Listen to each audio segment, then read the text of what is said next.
Bien-aimés auditeurs de Radio Bonne Nouvelle, je viens ici une fois de plus saluer tous ceux qui sont fidèles à cette émission.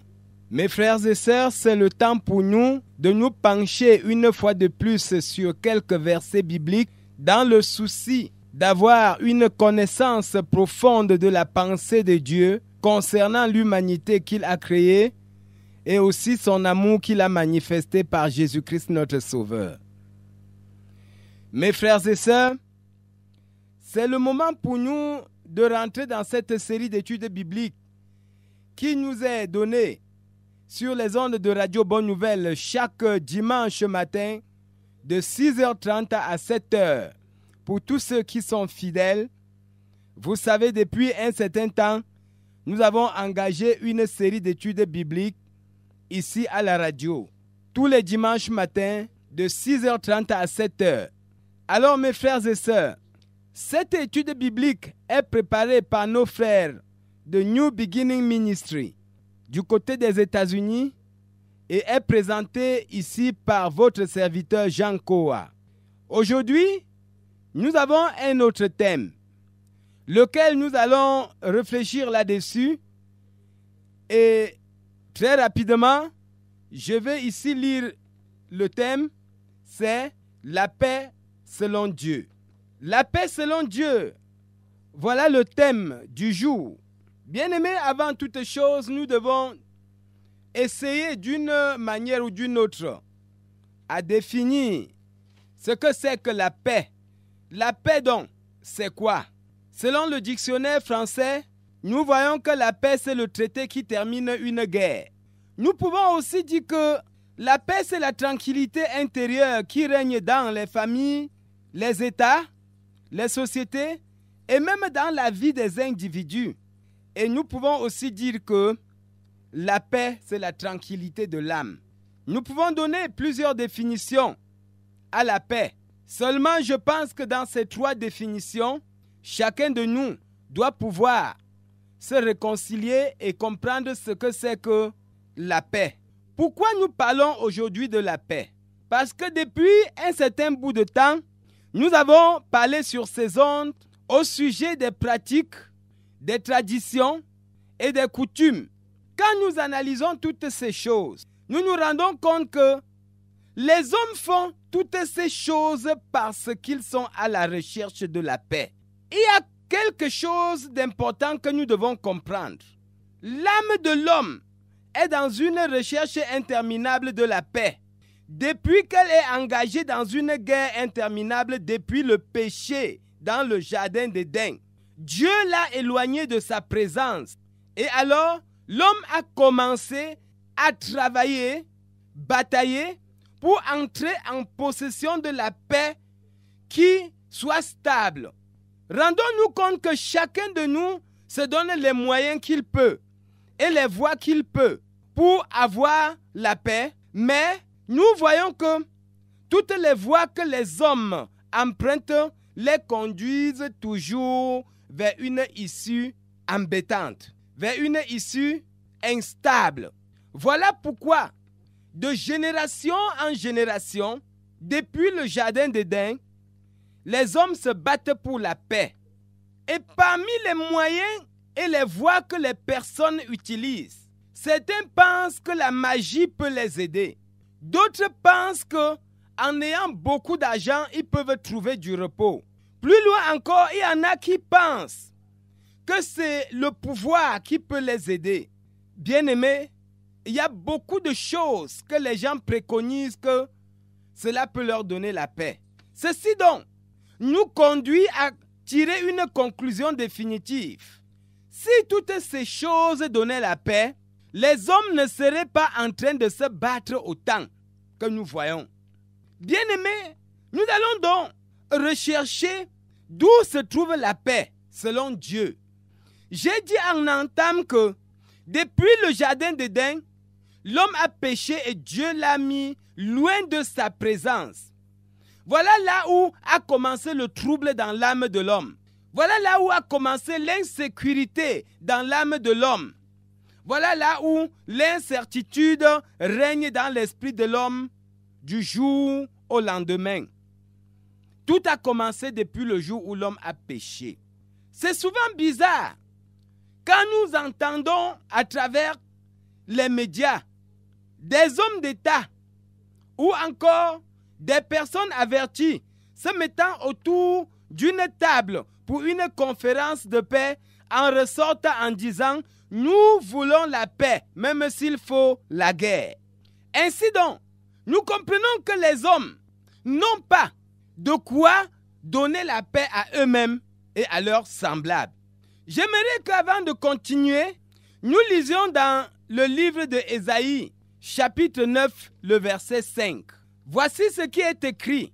« Car un enfant nous est né, un fils nous est donné, et la domination reposera sur son épaule.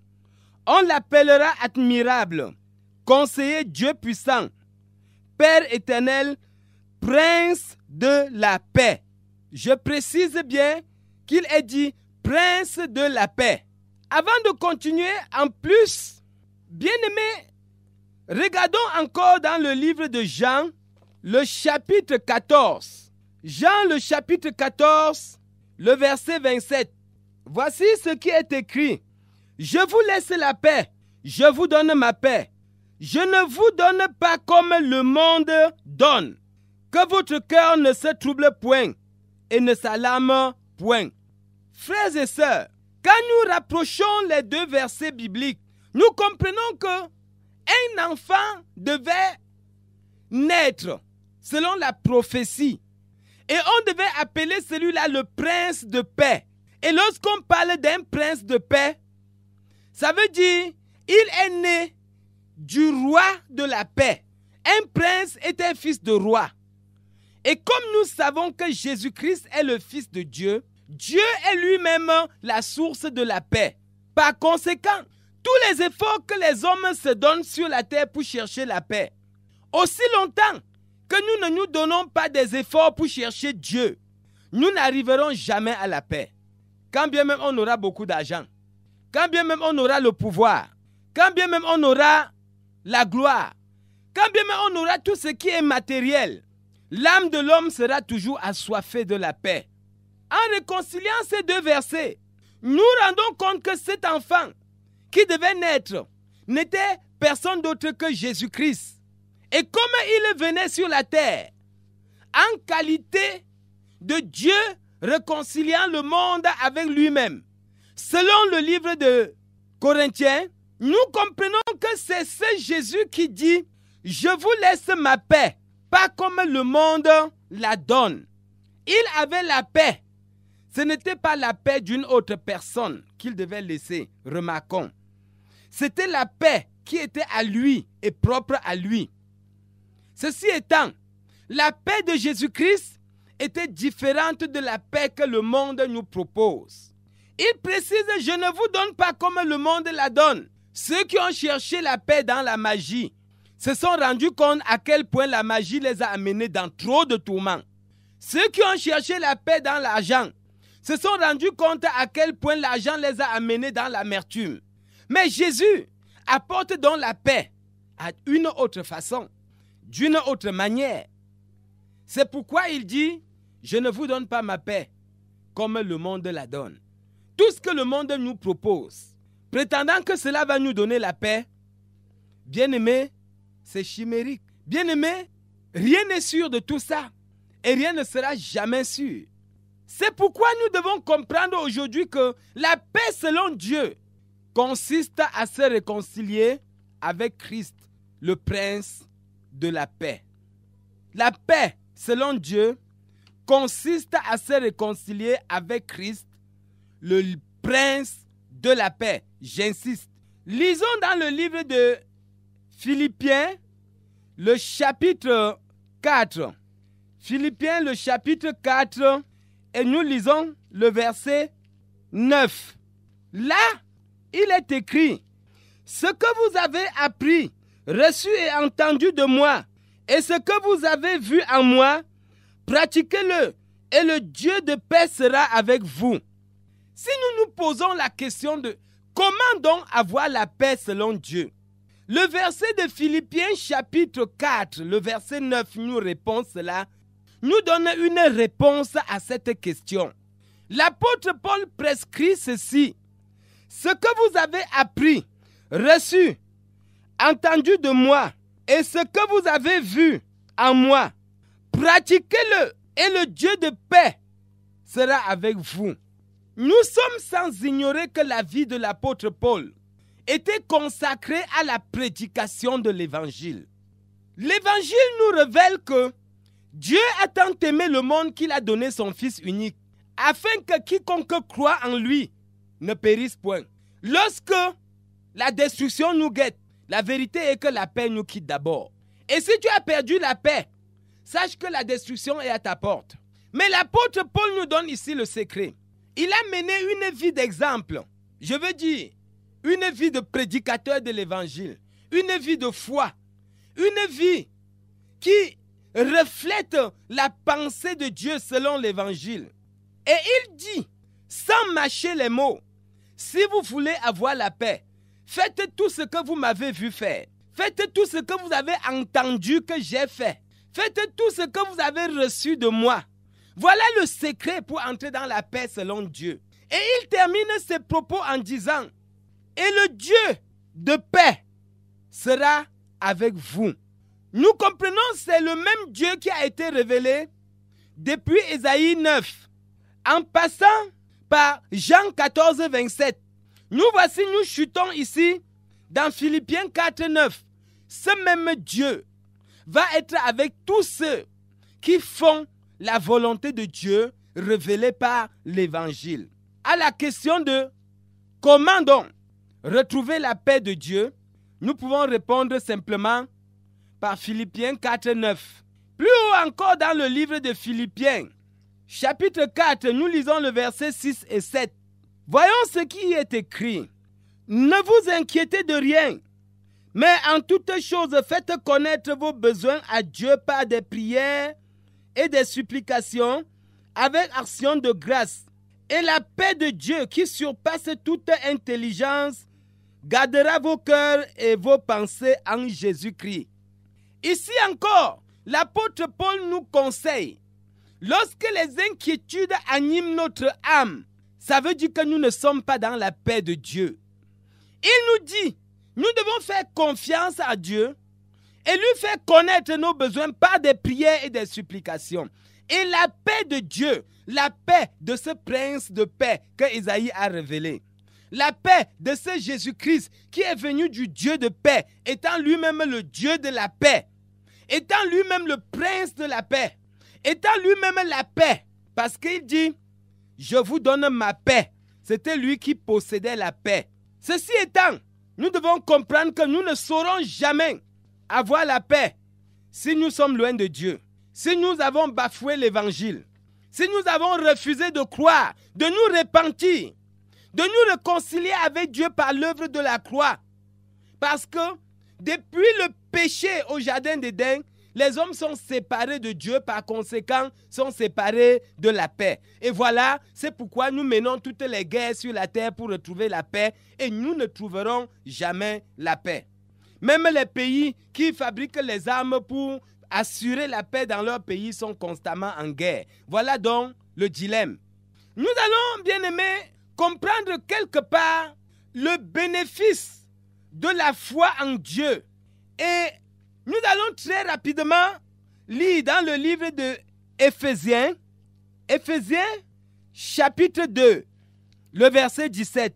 En lisant dans le livre de Éphésiens, chapitre 2, verset 17, je vois ceci. Il est venu annoncer la paix à vous qui étiez loin et la paix à ceux qui étaient près. Bien-aimés, la venue de Jésus-Christ, c'était pour annoncer la paix aux hommes. Dieu connaissait quel est le trouble qu'il y a sur la terre. Dieu connaissait quel est le trouble qu'il y a parmi les hommes, dans les cœurs, dans les âmes, dans les esprits des hommes. Et voilà donc la mission de Jésus sur la terre. C'était de venir annoncer la paix à ceux qui sont auprès comme ceux qui sont au loin. Nous sommes sans ignorer que les affaires de l'évangile ont commencé en Orient, particulièrement à Jérusalem. Et voici, c'est venu jusqu'à nous parce que Dieu se souciait que ce message de paix soit prononcé jusqu'à nous. Le bénéfice de la foi, c'est la paix en Dieu. Des hommes sont dans une insécurité totale. Les uns ont de l'argent.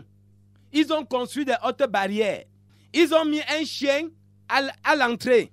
Ils ont mis un gardien au portail. Ils ont mis des veilleuses. Ils ont mis des radars.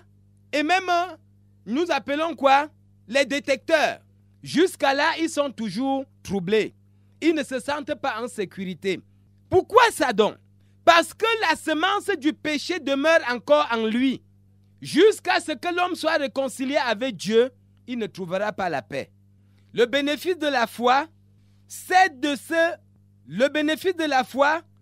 d'avoir la paix. Celui qui croit en Dieu reçoit la paix de Dieu. Lisons dans Colossiens chapitre 1, le verset 20. Voilà ce qui est écrit.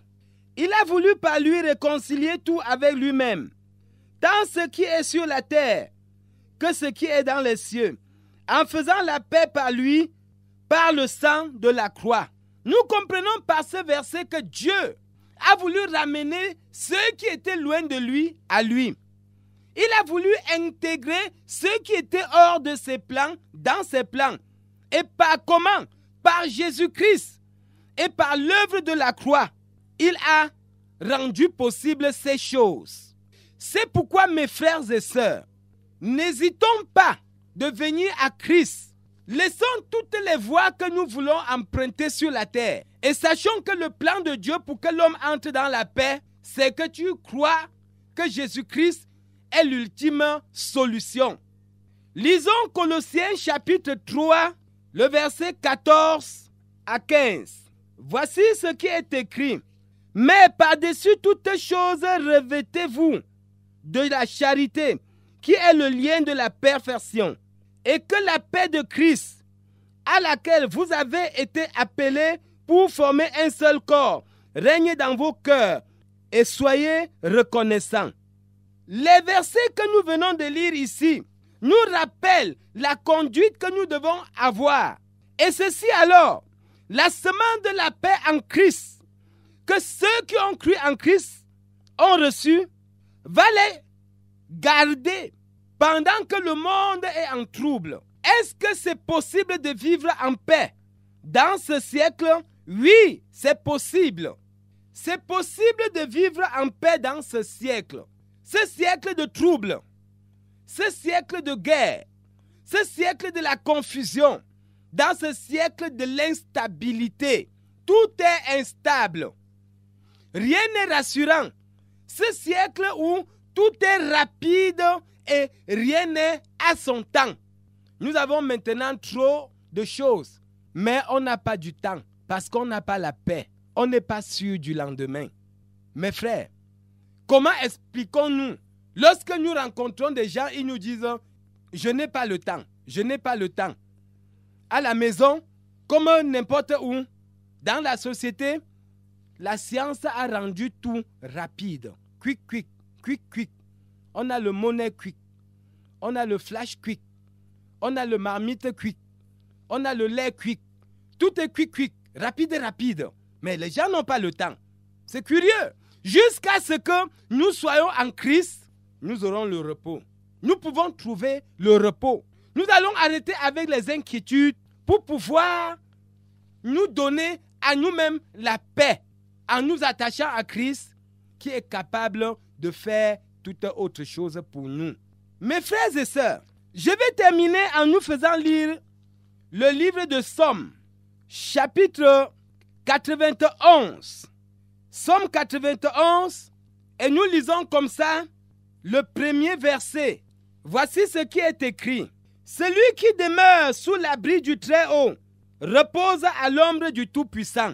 Ceci étant, nous comprenons qu'il n'y a point de repos pour l'homme aussi longtemps qu'il n'est pas à l'ombre du Tout-Puissant. Aussi longtemps qu'un homme est loin de Dieu, il ne trouvera pas la paix. Il ne se donnera jamais du repos. Il sera à la course derrière le temps et il ne rattrapera jamais rien. Mes frères, nous avons intérêt aujourd'hui à nous repentir. Ceci étant, si tu veux te repentir, je te propose une formule simple. Reconnais devant Dieu que tu es un pécheur, incapable de te sauver de ton propre péché. Reconnais devant Dieu que tu n'as pas marché selon ses voies, que tu as été rebelle à sa pensée. Et dis-lui, Seigneur, je te demande pardon. Je viens à toi. Je t'ouvre mon cœur afin que tu viennes dans ma vie pour intervenir comme Seigneur et Sauveur en toutes choses. Et donne-moi un esprit nouveau, que je sois capable de te servir. Si ceci tu as compris et que tel est ton désir, dis intimement cette prière à Dieu et avec du sérieux, et tu entreras dans la paix du Seigneur. Et tu dois expérimenter la paix de Christ. Et certainement, tu auras le repos. Car Jésus dit dans Jean chapitre 14, « Je suis le chemin, la vérité et la vie. Nul ne vient au Père que par moi. » Si tu veux aller à l'abri du Très-Haut, crois en Jésus-Christ, le Sauveur et le Seigneur de l'humanité. Que Dieu te bénisse pendant que tu écoutes ce message et tu te laisses transformer dans le moule du Saint-Esprit. Nous prenons rendez-vous dans une prochaine étape. Cette émission vous est présentée par votre serviteur Jean Kowa. Amen.